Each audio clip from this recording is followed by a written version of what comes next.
नमस्कार दोस्तों, आज हमारे साथ में असिस्टेंट इंजीनियर के अभ्यर्थी हैं जिसका बीपीएससी एग्ज़ाम लेती है और प्रोटेस्ट प्लेस पे आज ये लोग भी पहुँचे हैं। और बीपीएससी और जो एक है आरसीडी, उसको लेकर इनके मन में बहुत सारे सवाल हैं। और जिस तरीके से संविदा कर्मियों को एक ख़ास वेटेज दिया जाता है और नौकरी जो है वो दे दिया जाता है अंततः उनको संविदा कर्मियों को, और संविदा कर्मी के तौर पर जिन इंजीनियर्स की बहाली होती है उसमें भी जो व्यापक तौर पर घोटाला है उसको लेकर हम सुनेंगे कि इन अभ्यर्थियों का क्या कहना है। जी, नाम बताइए अपना। हमारा नाम प्रभाकर है। थोड़ा तेज बोलिए। हम लोग बीपीएससी सहायक अभियंता के अभ्यर्थी हैं और यहाँ कल जो है प्रशांत किशोर जी के द्वारा बोला गया था कि आप सब कोई भी हो बिहार का जो विद्यार्थी, किसी भी फील्ड से हो, आंगनवाड़ी हो, जूनियर इंजीनियर हो, एग्रीकल्चर का हो, किसी भी सेक्टर का हो, वो लोग अपनी समस्या को आ करके यहाँ रख सकते हैं। तो हम लोग उसी के थ्रू यहाँ पे आए हैं और यहाँ जितने भी आप देख रहे हैं सब ये सहायक अभियंता के अभ्यर्थी हैं। इसमें इलेक्ट्रिकल, मैकेनिकल, सिविल तीनों डिपार्टमेंट के बच्चे आए हैं। 2-3 लाइन में बताइए समस्या क्या होता है। पिछली रिक्रूटमेंट कब आई? लास्ट रिक्रूटमेंट जो थी बिहार में 2017 में आई थी कंबाइंड वैकेंसी। उसके बाद 31 वैकेंसी आई थी माइनर इरिगेशन डिपार्टमेंट की, और 7/2020 जो वैकेंसी था नगर और आवास विभाग का था, जिसमें से 54 स्टूडेंट जो थे टॉपर थे, जो संविदा कर्मी थे। तो बिहार में जो है रेगुलर वैकेंसी नहीं आती है और इंजीनियर की कमी को पूरा करने के लिए आउटसोर्सिंग के थ्रू और संविदा के थ्रू इंजीनियर की बहाली की जाती है और उनको अधिमानता अंक 1 साल का 5 अंक और मैक्सिमम 25 अंक 5 साल का देने का प्रावधान है। लेकिन बिहार सरकार उस अंक को इस ढंग से दिया जाता है कि हमारे रिटर्न मार्क्स को 75 के स्केल में डाउन कर दिया जाता है। स्केलिंग मतलब आप 100 नंबर पाएंगे, रेगुलर स्टूडेंट हैं, संविदा पे नहीं है, तो आपका 75 मार्क्स कर दिया जाएगा, 75 मार्क्स कर दिया आपका घटा दिया जाएगा। मतलब और उनका 5% बढ़ा दिया जाएगा। मतलब हम लोगों को लिमिट कर दिया गया है कि आप 75 से ज़्यादा मार्क्स नहीं ला सकते हैं। 400 में 75। हाँ, और फिर उसके बाद उनको जो है मतलब 300 मार्क्स। 400 में 300 लिमिटेशंस है। फिर हमारे मार्क्स को 75 के स्केल में परसेंटेज में डाउन कर दिया जाता है और अलग से 25 अंक जोड़ा जाता है जो उनका संविदा कर्मी की अधिमानता है। इससे क्या होता है कि हमारे मार्क्स को परसेंटेज में कन्वर्ट किया जाता है और उसमें 25 अंक जोड़ा जाता है कि परसेंटेज में अंक जोड़ने का किसी भी मैथमेटिक्स में प्रावधान नहीं है। और उसके थ्रू जो 192, 194 मार्क्स लाते हैं वो बच्चे टॉप कर जाते हैं आउट ऑफ 400 में। और 306, 300, 290, 400 में जो 300 लाते हैं वो भी बाहर हो जाते हैं। हम लोग के पास डॉक्यूमेंट्स भी है हर चीज़। और ये हम लोग की समस्या है और रेगुलर वैकेंसी कभी नहीं आती है बिहार में, और ख़ास करके सहायक अभियंता की। इसी के लिए हम लोग हर ऑफिस गए, हर डिपार्टमेंट गए, सचिव से मिले। बीपीएससी के सचिव क्या बोलते हैं इस संबंध में? उनकी बात यही कहना है कि हम सिर्फ रिक्रूटमेंट एजेंसी हैं, डिपार्टमेंट वैकेंसी देगा तो हम देंगे। आरसीडी क्या बोलती है? आरसीडी का बोलना है कि नोडल विभाग है वो बोलना। उसका क्या कहना है कि अगर किसी डिपार्टमेंट को सेपरेट एग्जाम लेना है तो सेपरेट ले, हमको उससे कोई लेना देना नहीं है। बोलिएगा जी। हम आपको ये देखिए, इनके हाथ में दस्तावेज भी है, दस्तावेज से और दस्तावेज में आप देख लीजिए कि ये देखिए जो बच्चा एक्सपीरियंस है वो 194 लाया है 400 में, उसको 25 मार्क एक्सपीरियंस का मिला है। तो वो देखिए सीरियल मेरिट लिस्ट में टॉप किया है। लेकिन वही 400 में जो 306 लाया है उसका देखिए मेरिट संख्या में 5 है। बताइए कि 133 मार्क, 134 मार्क उसको एक्स्ट्रा एग्जाम, रिटर्न एग्जाम में मिल जा रहा है। इससे जो मेरिटियस स्टूडेंट है वो बाहर हो जा रहे हैं। जो कम मार्क लाते हैं 400 एग्जाम में 160, 170 लाना, जिसमें कि निगेटिव मार्किंग नहीं है, बहुत आसान है। लेकिन आप जैसे ही 250 के ऊपर 10-10 अंक भी जाते हैं ऊपर, तो वो लाना बहुत मुश्किल है। लेकिन यहाँ क्या हो रहा है कि उसको 167 जैसे जो लाया वो डायरेक्ट 300 के बराबर पहुँच। क्या संविदा पर जो नौकरियां दी जाती है क्या पारदर्शिता है उसमें? जी बिल्कुल पारदर्शिता नहीं है। किस तरह की वहाँ घपलेबाजी है, भ्रष्टाचार है?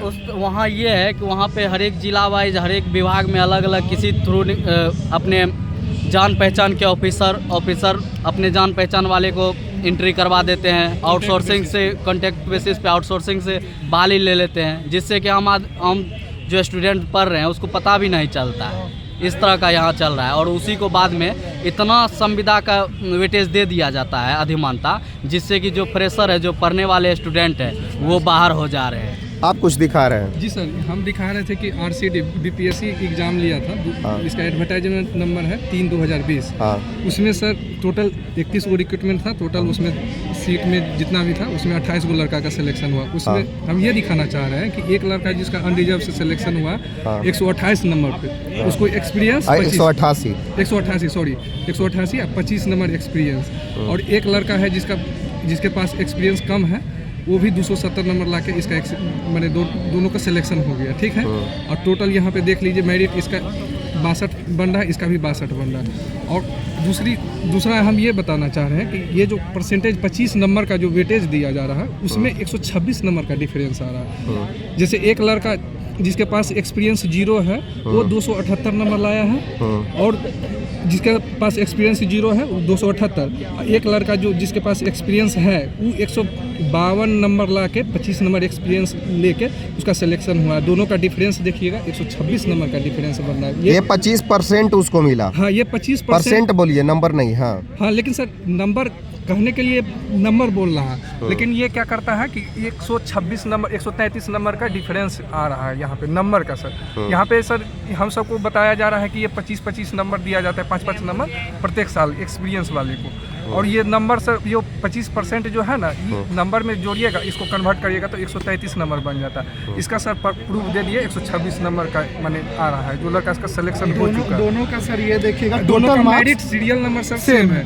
55.159 नंबर डिफरेंस 126, लेकिन टोटल मार्क्स। आप लोग रीट भी दायर किए हैं? जी सर, हम सब हाई कोर्ट में रीट भी दायर किए। कब दायर किए थे? सर इसमें सर नवंबर में ही किए हैं, उसका अभी चल रहा है, प्रोसेस चल रहा है सर। क्या कब सुनवाई होगा फिर से? फिर सर जनवरी में ही है, इसका हेडिंग डेट दिया हुआ है। आप क्या बोलिएगा? जी, यही है कि इसको ठीक किया जाए। मतलब इससे जो फ्रेशर बच्चा है, जो बिहार के 38 कॉलेज जो इंजीनियरिंग है उससे फ्रेशर बच्चा जो निकलता है वो कहीं का नहीं रहता है। उसको कहीं किसी ठेकेदार के यहाँ दिल्ली जाना पड़ता है, मुंबई जाना पड़ता है, कुछ और करना पड़ता है, कोई ठेकेदार के अंदर काम करना पड़ता है। बहुत तरह का परेशानी आता है। मतलब जो मेधावी स्टूडेंट है, IITN और NITN भी इस तरीके से नहीं घुस पाएंगे, क्योंकि संविदा को वेटेज आप दे दिए। बहुत ज़्यादा 400 में 300 नंबर लाना बहुत ज़्यादा अच्छा हो गया। ठीक है, 75% नंबर है, बहुत ज़्यादा। उसके बाद भी नहीं हो पा रहा है, बस एक्सपीरियंस के कारण। एक्सपीरियंस नहीं रहने के कारण इसको नंबर नहीं मिलता है, और जिसको एक्सपीरियंस रहता है वो 150 नंबर ला के।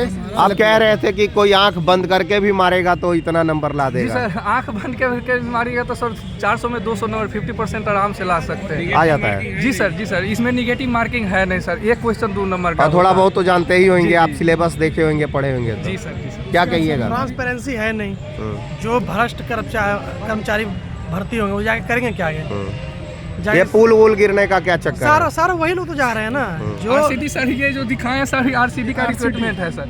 RCD सारा सर पुल बनाती है, बिहार सरकार में RCD सारा इसका। तो ये पुल गिरने के पीछे यही कारण है? यही सर 152 नंबर ला के सर जो सिलेक्शन पाएगा वो कितना मैंने ज़्यादा स्ट्रक्चर में जानता होगा कि अच्छा बच्चा था तो पहले छट गया, जो गया वो भ्रष्ट आदमी है। एट लास्ट हमारा 2 ही मांग है। पहला, कंबाइंड वैकेंसी निकाला जाए, और दूसरा ये वेटेज जो है राइट इक्वालिटी में आएगा नहीं। सबको एक प्लेटफॉर्म अनुच्छेद 16 का उल्लंघन है। सबको एक प्लेटफॉर्म एक दृष्टि से देखा जाए, और 14 का भी उल्लंघन है, समानता का। सबको एक दृष्टि से देखा जाए, सबको बराबर मौका मिले, कंबाइंड वैकेंसी आए, और ट्रांसपेरेंसी हो, रिक्रूट कैसे किया जाए। तो क्या आप लोग भी अनशन पे बैठेंगे यहाँ? जी सर, हम सब प्रशांत किशोर के साथ। बिल्कुल सर, हम लोग का अनशन पर ही हैं। अच्छा, उनके मित्र भी हैं। अच्छा। नॉनटेक का भी तैयारी करते हैं। अब सर ये हो गया हाल कि यहाँ जो टेक्निकल बैकग्राउंड से हैं वो जानते हैं हमारा नहीं होगा, तो चलो सिविल सर्विस का तैयारी करते हैं, उसमें SSC में कहीं ना कहीं तो हो ही जाएगा। हम सब JEE में भी एप्लीकेबल नहीं है, बीटेक करके तो इतना पछता ज़्यादा पढ़ लिया, इसका गुनाह ये है कि हम लोग JEE में एप्लीकेबल नहीं है। ज़्यादा पढ़ने का नतीजा ये है। तो ये है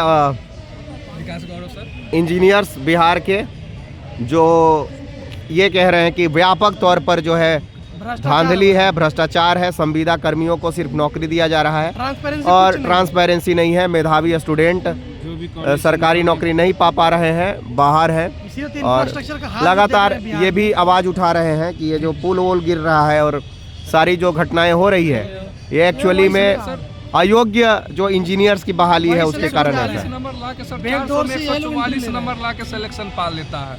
जी बहुत बहुत धन्यवाद। जी जी थैंक यू।